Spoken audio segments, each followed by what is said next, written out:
Creo que una de las emociones más grandes que el ser humano tiene es cuando llega a ser papá o llega a ser mamá. Es una emoción inmensa, se hacen los preparativos con mucho tiempo y se espera ese día. Recuerdo que hace algunos años una pareja joven me invitó para que pueda ser partícipe del nacimiento de su primer bebé. Veía los ojos brillando de la pareja diciendo, hoy seremos padres, hoy seremos padres. Y mientras íbamos allí para el hospital, uno iba imaginando, ¿y a quién se va a parecer? Ya quiero tenerlo en mis manos, quisiera saber cómo son sus ojos, cómo es su nariz, cómo es su boca, etcétera, etcétera. La emoción era tanta. A mí me llevaron porque ellos querían hacer algo especial.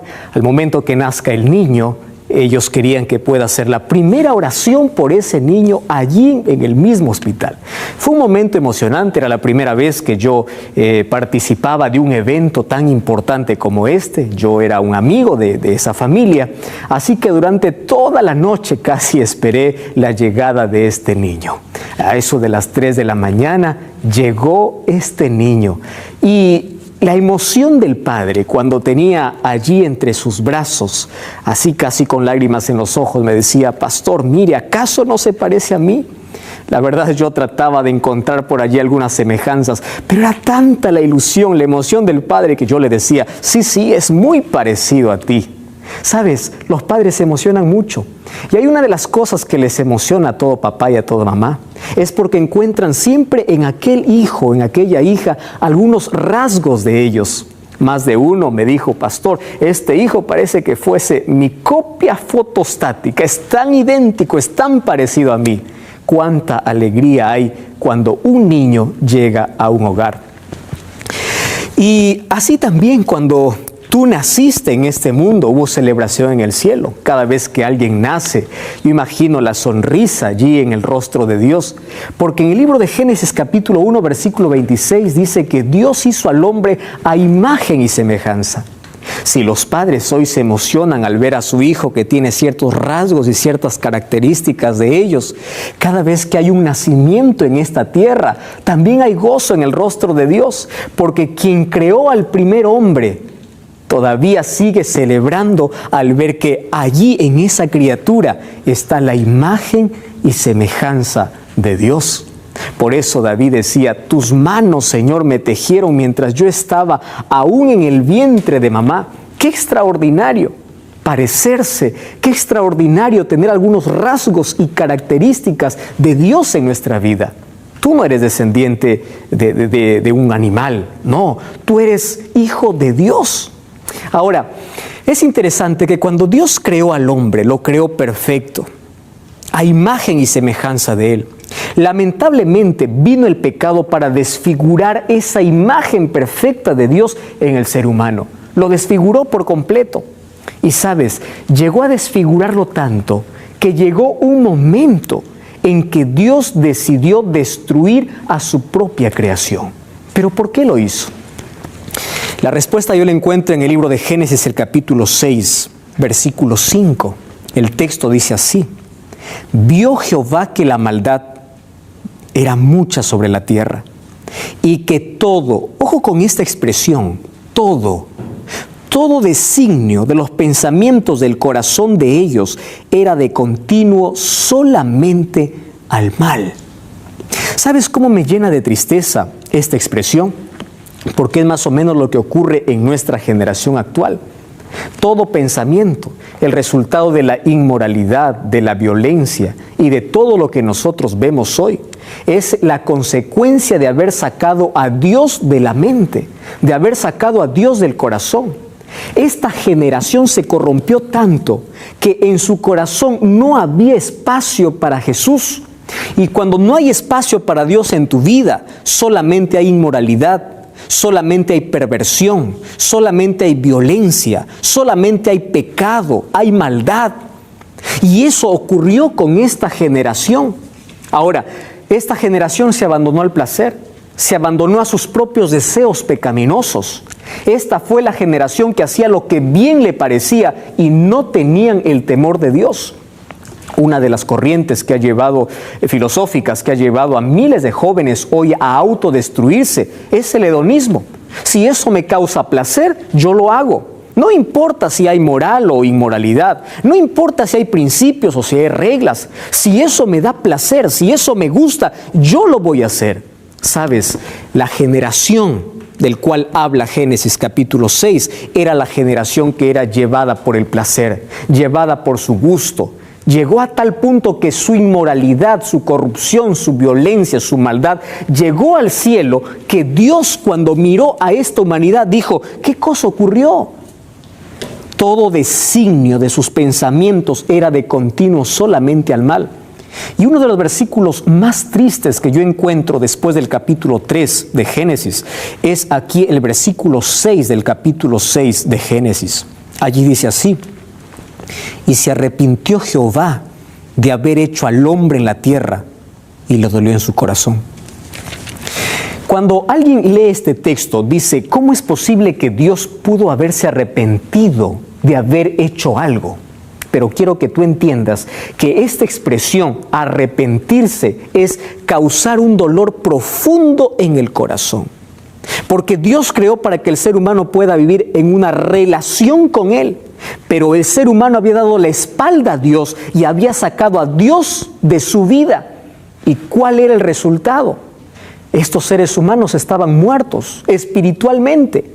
Solamente caminaban, pero interiormente estaban vacíos y muertos. Y en su desesperación por querer vida, iban tras el alcohol, tras el placer, tras la prostitución, tras la inmoralidad, tras el sexo desenfrenado, con el afán de llenar el vacío de su corazón. Es decir, eran personas muertos en vida. Entonces, cuando Dios miró la humanidad, dijo: yo no voy a permitir que esto pueda continuar. Vamos a parar un poco aquí. ¿Y sabes por qué lo hizo? Lo hizo por amor. ¿Te imaginas tú qué hubiese acontecido si Dios hubiese permitido que la maldad que había llegado a su colmo en ese momento hubiese avanzado hasta nuestros días? Ya no habría reglas, no habría principios, no habría nada. Los seres humanos se mataran libremente el uno al otro. ¿Te imaginas si ahora vivimos la inmoralidad más desenfrenada de todos los tiempos? Si hoy vivimos gente que vive sin principios, sin reglas, que quiere sacar a Dios de su vida, ¿te imaginas si Dios no hubiese parado en ese momento la humanidad para decir: hasta acá nada más llegó? Y Dios lo hizo por amor. Más o menos ocurre como cuando tú vas al médico y descubres que una herida ha formado aquí gangrena, allí en la mano o en el dedo, y el médico te dice: mira, si tú no quieres perder toda la mano, tienes que cortar el dedo. Ahora te pregunto, ¿qué prefieres? ¿Cortar un dedo o cortar toda la mano después? Es preferible cortar un dedo. Entonces Dios, por amor, dijo: yo voy a parar esto aquí y voy a exterminar todo lo que yo he creado hasta el momento, porque ellos ya me sacaron de su vida. Y esto no es venganza, querido. Esto es amor de Dios, porque esta gente vacía se estaba matando día a día, se estaba suicidando. Entonces Dios, por amor, dijo: voy a hacer algo, voy a exterminar todo esto. Ahora, de todo ese capítulo me encanta un solo versículo, y es el versículo 8 del capítulo 6. Un solo versículo puede cambiar toda una historia. Cuando vio de que todo estaba torcido, había una línea derecha. Y el versículo 8 dice: pero Noé, me encanta este texto, encontró gracia ante los ojos de Jehová. Es la primera vez que aquí se menciona la palabra gracia. Y de allí nosotros tenemos que entender qué significa gracia. Porque hay muchos que piensan así: gracia significa, yo encuentro gracia, Dios me da su gracia y puedo hacer lo que quiero, yo puedo vivir sin reglas, al final Dios me da su gracia. No, querido. ¿Sabes qué significa encontrar gracia? ¿Sabes qué significa recibir la gracia de Dios? La gracia va acompañada siempre de la fe, y la fe va acompañada siempre de la obediencia. Cuando Dios encontró a Noé una persona recta, Dios decidió salvar a Noé. ¿Y qué cosa le dijo? ¿Sabes? En mi gracia yo te voy a salvar de esta destrucción. Pero ojo, mi gracia también significa que tú tienes que obedecer todo lo que hago. Hay muchas personas que dicen: yo vivo bajo la gracia de Dios, pero no obedezco a Dios. Tú no puedes separar la gracia de la fe. Por eso Efesios 2:8 dice, por fe y gracia vosotros sois salvos. La gracia de Dios vino sobre Noé y Noé estuvo dispuesto a obedecer todas las órdenes de Dios. No le dijo, bueno, ahora tú sálvate como quieras. No, le dijo, mira Noé, yo tengo un plan y tú vas a hacer un arca, pero no vas a hacer como tú quieras, vas a hacer como yo quiero, porque va a venir un diluvio. ¿Qué cosa es diluvio? Hasta ese momento jamás había llovido sobre la tierra. Al contrario, de la tierra subió un vapor para regar todas las plantas. Noé tuvo que creer en Dios, en algo que jamás había visto. Eso se llama fe. Pero también tuvo que obedecer el plan de Dios. Le dio la madera, le dio las medidas, le dijo qué hacer y él obedeció plenamente, porque la gracia te hace vivir en obediencia. ¿Me entiendes? La gracia no te excluye de la obediencia. Entonces, querido, cuando tú dices soy salvo por su gracia, entonces tienes que estar dispuesto a vivir una vida de obediencia a Dios. Eso hizo Noé. Ahora, yo quiero rescatar en este momento 3 cosas en la vida de Noé. Y para ello te quiero llevar al libro de Hebreos. El libro de Hebreos, el capítulo 11, el versículo 7. Dice así la palabra de Dios. Por la fe, Noé, cuando fue advertido por Dios acerca de cosas que aún no se veían, con temor preparó el arca para que pueda salvarse. Y por esa fe condenó al mundo y fue hecho heredero de justicia que viene por la fe. Número 1. Cuando recibes la gracia de Dios, la manera como recibes esa gracia, esa salvación, ese regalo del cielo, es mediante la fe. Y Noé fue un hombre de fe. ¿Qué significa ser un hombre de fe? No significa solamente creer en Dios, no, querido, porque probablemente toda la generación antediluviana creía en Dios, pero Noé fue algo más allá, dio un paso más. La fe no solamente te lleva a creer en Dios, sino a creer a Dios. ¿Entiende la diferencia? Te explico aquí. Una cosa es decir, yo creo que Dios existe. Otra cosa es decir, creo que Dios existe y yo creo a sus promesas. ¿Quieres para hacerte un ejemplo? Cada vez que encuentras una dificultad en la vida, ¿a dónde corres? ¿Corres a Dios o buscas ayuda en otro lado? Una cosa es decir creer en Dios y otra cosa es creerle a Dios. ¿Tú sabes qué significó para Noé? En un momento cuando Dios le explicó, la tierra va a ser destruida con agua. ¿Y cómo es eso, Señor? Voy a abrir agua o voy a abrir las cataratas de los cielos y va a llover. ¿Qué cosa es lluvia? Significa que agua va a caer del cielo. Eso nunca había visto. Noé no solamente creyó en Dios, sino le creyó a Dios un fenómeno que jamás había ocurrido, algo que la ciencia nunca había aprobado, algo que los científicos de la época se burlarían si es que hubiesen escuchado una cosa así. Yo encuentro hoy mucha gente discutiendo a Dios, encuentro a mucha gente queriendo ser más sabia que Dios, encontrando que Dios le dice, este es el camino, este es el día a guardar, este es el alimento a comer, esto es lo que debes hacer, y gente diciendo, no, Señor, eso es para otro lado, yo voy a seguir mi camino. Querido, tú no solo debes creer en Dios, debes creerle a Dios. Si Dios te dice, esto comes, eso debes comer, no tienes que discutirle. ¿Me entiendes? A Dios no se discute, a Dios se obedece. Aunque parezca ilógico, aunque parezca irrazonable, no existe lógica para la obediencia. Eso es lo maravilloso de Noé. Noé le creyó a Dios.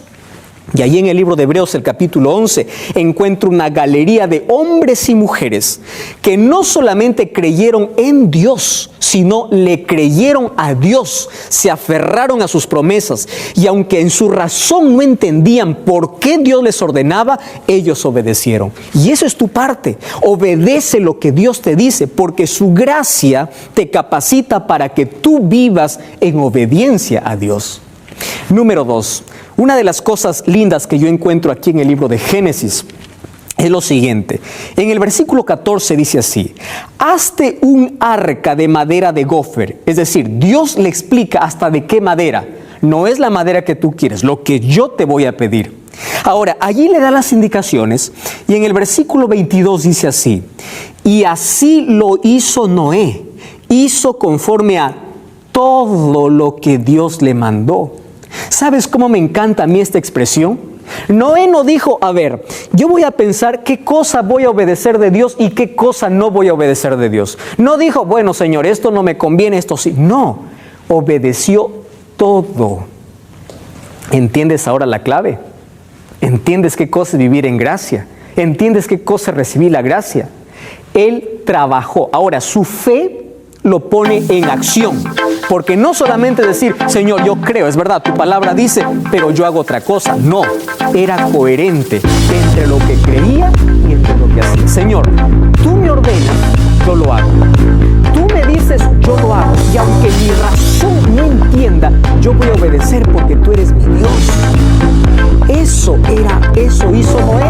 Ahora, número 1, era un hombre de fe.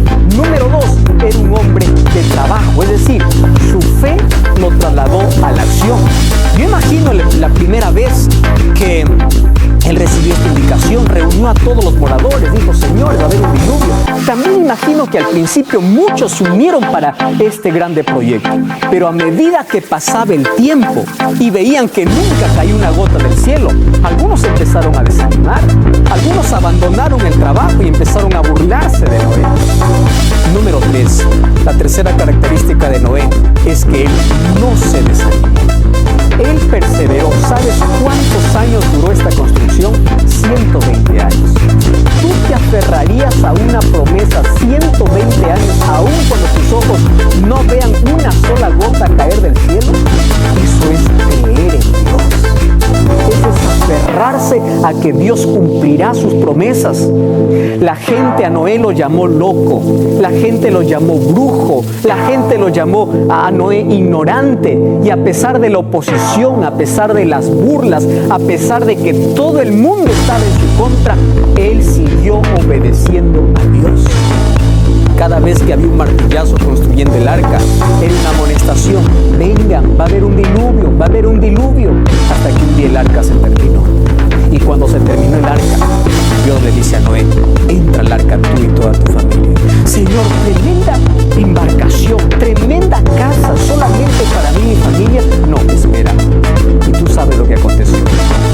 Animales empezaron a venir, porque los animales obedecieron incluso la voz de Dios y los seres humanos y empezaron a entrar en el arca. Y cuando estos animales entraban en el arca, imagino la burla de la gente. Noé, tú eres brujo, ¿qué estás haciendo? Finalmente entró Noé y toda su familia. Y cuando estaban adentro, tampoco llovió. Pasaron unos días. ¿Sabes hasta cuándo? Hasta cuando la puerta se cerró. Y cuando la puerta se cerró, no lo cerró Noé, Dios mismo cerró esa puerta. En el cielo apareció la primera nube oscura. Toda la gente temblaba de miedo. Algunos se imaginó tocando la puerta del arca diciendo, Noé, yo trabajé, déjame entrar. Era demasiado tarde. 120 años habían desperdiciado la gracia de Dios. Habían recibido la amonestación de Dios, pero ellos rechazaron esa gracia y ahora la puerta estaba cerrada. Ahora, esa arca hoy representa a Jesús. Jesús es el único medio de salvación. Esa arca tenía una sola puerta y hoy también tienes una sola puerta para salvarte. Jesús dijo, yo soy la puerta. Jesús dijo, yo soy el camino. Hoy Jesús es esa arca. Y sabes, un día, así como se cerró el arca y solamente se salvaron los que estaban dentro del arca, un día también la gracia de Dios se cerrará.